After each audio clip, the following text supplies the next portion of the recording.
बिस्मिल्लाहिर्रहमानिर्रहीम। अस्सलाम वालेकुम। एक नई रेसिपी के साथ आपको वेलकम करते हैं। अगर आप वही पुरानी दालें खा खा कर तंग आ गए हैं तो एक दफ़ा आप दाल की ये रेसिपी ज़रूर ट्राई कीजिएगा। बहुत डिफरेंट टेस्ट में बनकर तैयार होगी और इंतहाई लजीज होगी। यकीनन ये रेसिपी आपको अच्छी लगेगी। चैनल पर नए हैं तो ये रेसिपी देखने से पहले हमारे चैनल को सब्सक्राइब ज़रूर कर दें। इस दाल को बनाने के लिए मैंने मूंग की छिलकों वाली दाल ली है और ये 1 कप है। साथ ही साथ मैंने 2 खाने के चम्मच इसमें माश की दाल शामिल की है, ये भी छिलकों के समेत ली है। इसके अलावा और हमें कोई दाल इसमें शामिल करने की ज़रूरत नहीं है। माश की दाल का इस्तेमाल हमने इसको टेक्सचर देने के लिए किया है, ना कि इसको टेस्ट देने के लिए, क्योंकि अक्सर ऐसा होता है कि जब हम छिलकों वाली दाल बनाते हैं तो पानी अलग रहता है और दाल अलग रहती है। तो हमने माश की दाल को इसलिए इसमें शामिल किया है। अच्छी तरह से इस दाल को धो देंगे और फिर जिस पानी में हमें इस दाल को पकाना है उसी पानी में हम इसको भिगो देंगे तकरीबन आधे से 1 घंटे के लिए। दाल आधे से 1 घंटे तक अच्छे से भीग जाएगी तो हम इसमें मसाले शामिल कर देंगे, जिसमें हस्बे ज़ायका नमक है। 1 खाने का चम्मच लेवल करके मैंने इसमें धनिया पाउडर शामिल किया है। 1 खाने का चम्मच लेवल करके लाल मिर्च का पाउडर शामिल किया है और 1 खाने का चम्मच ही लेवल करके मैंने इसमें हल्दी का शामिल किया है। नमक और मिर्च आप अपने हिसाब से इसमें एडजस्ट कर सकते हैं। 1 खाने का चम्मच ही लेवल करके इसमें पिसा हुआ लहसुन अदरक मैंने शामिल कर दिया है।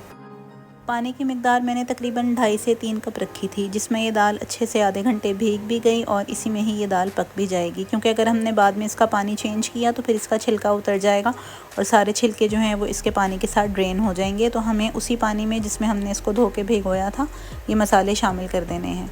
तेज़ आंच पर एक बॉयल आने का वेट करेंगे और फिर इसको ढककर दाल के गलने तक पकने के लिए रख देंगे। तकरीबन 25 से 30 मिनट में हमारी ये दाल अच्छे से गल जाएगी।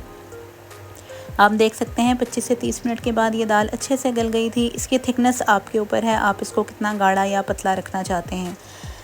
चम्मच के साथ ही इसको मैश करते हुए अच्छे से यकजान कर लेंगे। हमें इसमें कोई भी मैशर या मधानी यूज़ करने की ज़रूरत नहीं है इसको मैश करने के लिए। अगर आप बिल्कुल पेस्ट की फॉर्म में खाना चाहते हैं तो फिर आप कोई भी हैंड ब्लेंडर यूज़ कर सकते हैं, लेकिन मैंने इसको इसी स्पैचुला की मदद से अच्छे से घोट दिया था।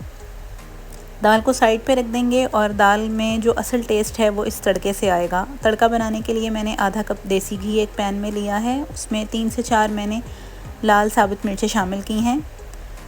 हल्की सी लाल साबुत मिर्चें फ्राई होंगी तो यहाँ मैंने 4 से 5 लहसुन के जवे लिए थे और उनको स्लाइस करके इसमें शामिल कर दिया है। जैसे ही लहसुन के ऊपर कलर आना शुरू होगा मैं इसमें एक टुकड़ा लिया था बड़ा अदरक का और उसको बारीक कट कर लिया था।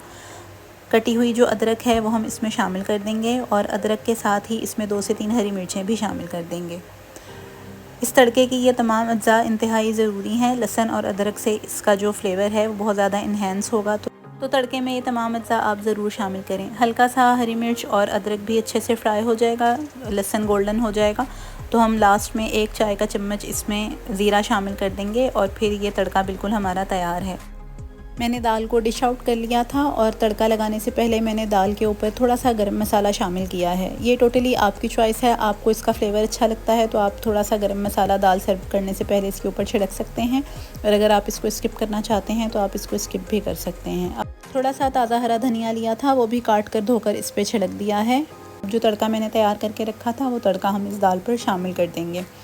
बहुत ही मज़े की और यूनिक टेस्ट के साथ ये दाल बनकर तैयार होती है। आप इस दाल को रोटी और चावल दोनों के साथ सर्व कर सकते हैं। रेसिपी अच्छी लगी हो तो हमारे चैनल को सब्सक्राइब कर दें, इंस्टाग्राम फेसबुक पर हमको फॉलो करें और इस रेसिपी को शेयर भी ज़रूर कर दें। अल्लाह ताला हमारे और आपके रिज़्क़ में बहुत ज़्यादा बरकतें अता फ़रमाए। एक नई रेसिपी के साथ हाज़िर होंगे, तब तक के लिए अल्लाह हाफ़िज़।